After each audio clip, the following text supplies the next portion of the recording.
Palestinian protesters in El Bire, in the West Bank.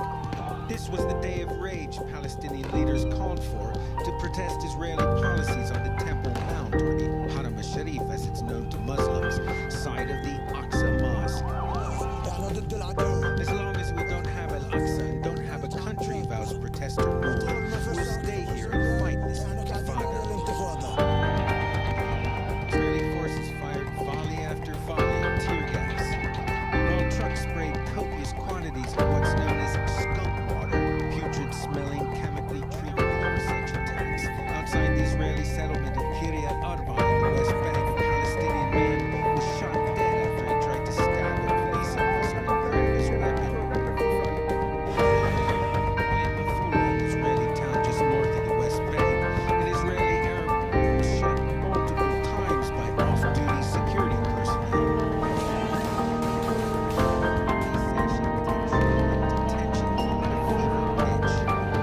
Insecurity is continuing in and around the border of the country, the different areas, including major cities, Jerusalem, Tel Aviv, and in the south. And against this backdrop, the few appeals for calm have drowned out the roar of clashes.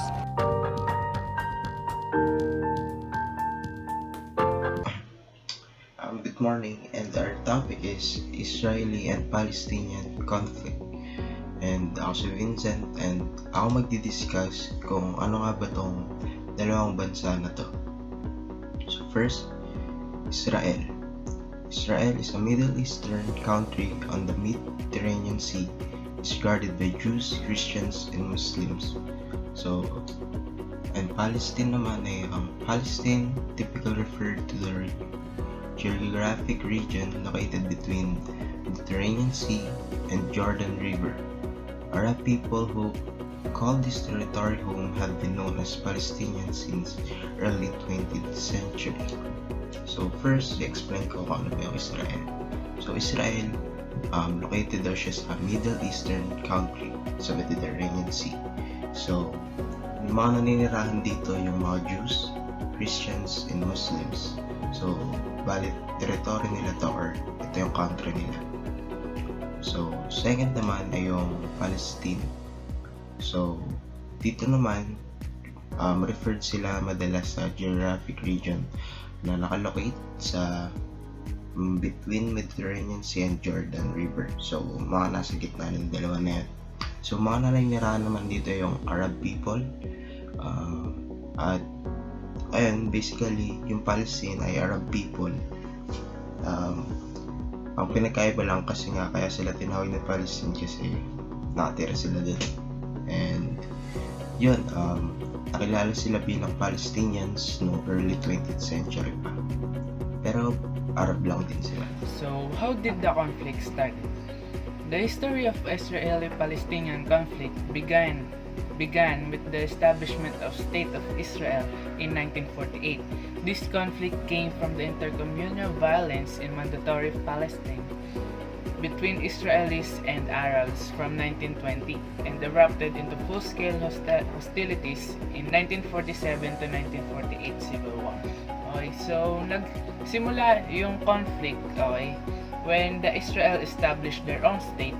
And nung nag-establish sila, nung panahon nila yun, nung nag-establish yung Israel ng sarili nilang state, is mas madami yung mga Palestinians or yung mga Arabs dun sa land na yon na pinag-establishan nila ng state. So mas marami mga Palestinians, and syempre dahil mas marami sila, they believe na sa kanila yung land, no? And ayaw nila, gusto nilang mag-establish ng sarili nilang state. So nag-against sila dun sa mga Israelis, and yun nga, nagsimula na dun yung mga pagre-rebelde, ganyan, hanggang sa napunta na sila sa gulo at napunta na sa war. Okay, so yung unang war nila is yung 1948. Why are they fighting? Israel is the world's only Jewish state located just east of the Mediterranean Sea. Palestinians, the Arab population that hails from the land of Israel now controls, refers to the territory as Palestine and want to establish their own state. Okay. On all part of the same land. The Israeli-Palestinian conflict is who gets what land and how it's controlled. So, yun nga, sinabi ko kanina, mas marami yung mga Palestinians or yung Arab population dun sa land. Okay? So, nag-establish yung Israel and against yung mga Arabs. Okay? So, yun nga. Why are they fighting? It's because of the territory or yung pinag-aagawan nilang land. Okay? Mamaya i-discuss ko yun. Effects of the conflict. Okay. The ongoing conflict between Israelis and Palestinians has killed and wounded many people. It has done even graver damage to the humane principles at the heart of both Judaism and Islam. Among Jews and Muslims in Israel and Palestine, the Golden Rule has been largely forgotten. So, alam naman natin yung Golden Rule, which is treat others the way you want to be treated. Okay, so nawala na yon. So nag-start na sila, wala nang pa kayo mga Israel sa mga Jews sa Muslims, and wala na rin pa kayo Muslims sa mga Jews. Okay, so hindi na sila parang wala nang sympathy, no? And yung effects ng conflict is syempre nagre-result sa war, and kapag nag-war is madaming namamatay. Okay, what are the two-state solution and the one-state solution? These are two broad ways the Israeli-Palestinian conflict might end. So, ito yung dalawang possibilities or yung pwede nilang gawin para ma-end yung conflict nila na sinimulan. So, two-state solution. The two-state solution would create an independent Israel and Palestine and is the mainstream approach to resolving the conflict. The idea is the Israelis and Palestinians want to run their countries differently. Israelis want a Jewish state, and Palestinians want a Palestinian one. Because neither side can get what it wants in a joint state, the only possible solution that satisfy everyone involves separating Palestinians and Israelis. So, base sa pangalan, two-state solution, so magkakaroon ng dalawang state, isang state of Israel and isang state of Palestine. Okay, so maghihiwalay yun. Yun yung two-state solution. Ito yung possible or yung pinaka-common na pwedeng maging pang-resolve sa conflict. Okay. Next, one-state solution. The one-state solution would merge Israel, the West Bank, and Gaza Strip into one big country. It comes in two versions. One favored by leftists and Palestinians would create a single democratic country. Arab Muslims would outnumber Jews, thus ending Israel as a Jewish state. The other version favored by some rights and Israelis. Rightists and Israelis, okay, would involve Israel annexing the West Bank and either forcing out Palestinians or denying them the right to vote. Okay, so yung one-state solution naman, base sa pangalan, magkakaroon ng one state or magkakaroon ng isang malaking bansa, parang gagawin nilang isang state, yung Israel, West Bank, Gaza Strip in one big country. Okay, and mag-aano na lang sila, yung mga Palestinians gagawa na lang sila ng sarili ng democratic country, which is hiwalay doon sa state of Israel. So ano nga ba yung Gaza? Okay, so Gaza is a densely populated strip of land that is mostly surrounded by Israel and people almost exclusively by Palestinians.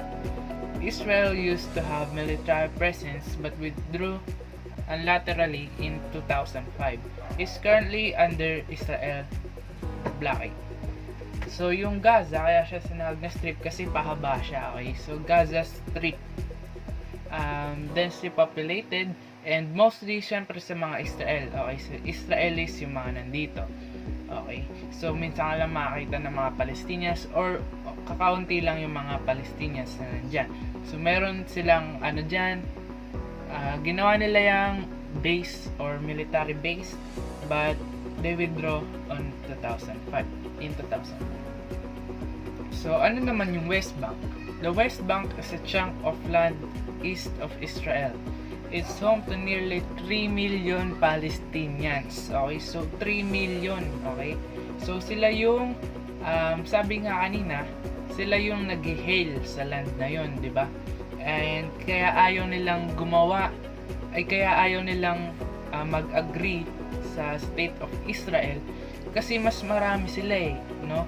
And they believe na yung land na yon is sa kanila kasi sila yung nandun Okay, so sila yung dapat mag-establish ng state ng sarili nila, di ba?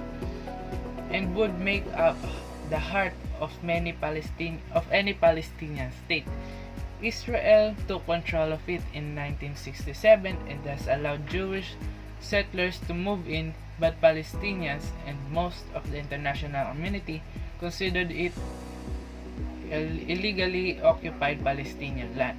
So, yun nga, yung unang war, di ba, noong 1948, and next is 1967. So, yung mga Israels is nag-attempt sila na sa open yung West Bank, which is malaki siya, no? So parang one-third na siya ng Israel.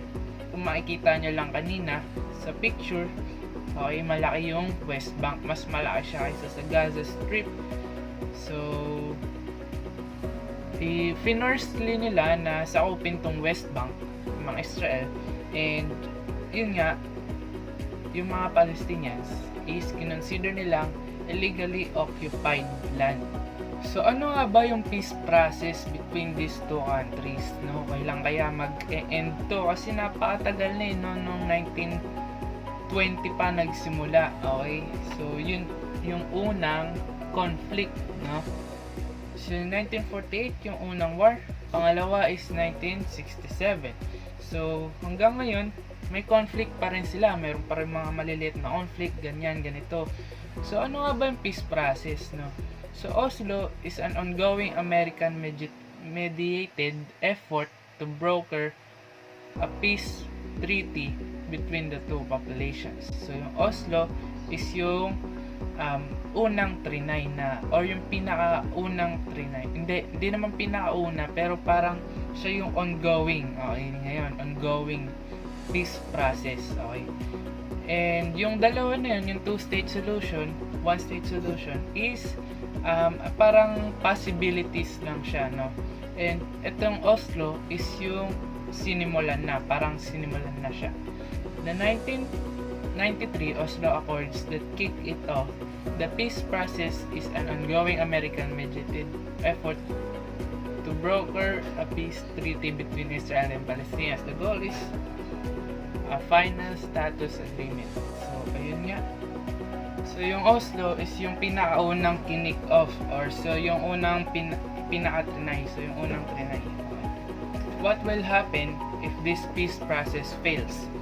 If the peace process fails, Israel, the West Bank, and potentially even Gaza could become a single de facto state. So, yung de facto state is yung parang sa kanila land, pero hindi sila kilala international. Okay? Pinamamalakaran nila yung land na yon, sa kanila yon, pero hindi kilala, okay, ng international. Okay? So it's not clear how separate Israel and Palestinian states could be established absent some kind of legal agreement to keep them distinct. That means one of two things: either Israel ceases to exist as Jewish state, or the Palestinians become permanent second-class citizens in an Israel that includes the West Bank, potentially even Gaza. So, ayun nga, pag itong peace process fails, Israel ceases to exist as Jewish state. So, mawawala yung Israel.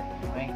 So, or second is yung mga Palestinians will become the second citizen. Gagawa sila ng sarili nilang citizenship, okay, sa mga Palestinians and mga Israelites.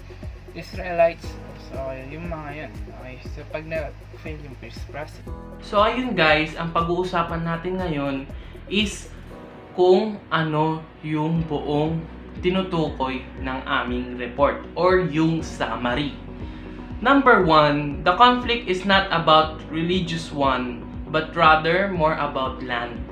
Yung tinutukoy sa number 1 is yung pinag-aawayan daw ng Israeli at Palestine is not religion. Ibig sabihin, wala sa religion yung away nila, kundi nasa mga sinasakupan nila or yung land. Number 2, despite its violent recent history, Palestine was once characterized by multiculturalism and tolerance. Dati daw ang Palestine is once characterized, or pag sinabi mong Palestine, multiculturalism daw and tolerance. Kilala sila doon sa dalawang yon. Number 3, the 1948 Arab-Israeli War was a turning point in the conflict. Yung 1948 Arab-Israeli War daw is yung parang turning point nung away nila. Yon. Number 4 rather. The Trump administration is working on a peace deal. Yung Trump administration daw is gumagawa na ngayon or ongoing yung paggawa nila ng isang peace deal. So ayun guys, yun na yung aming report at salamat sa panonood. Hanggang sa muli. Bye-bye.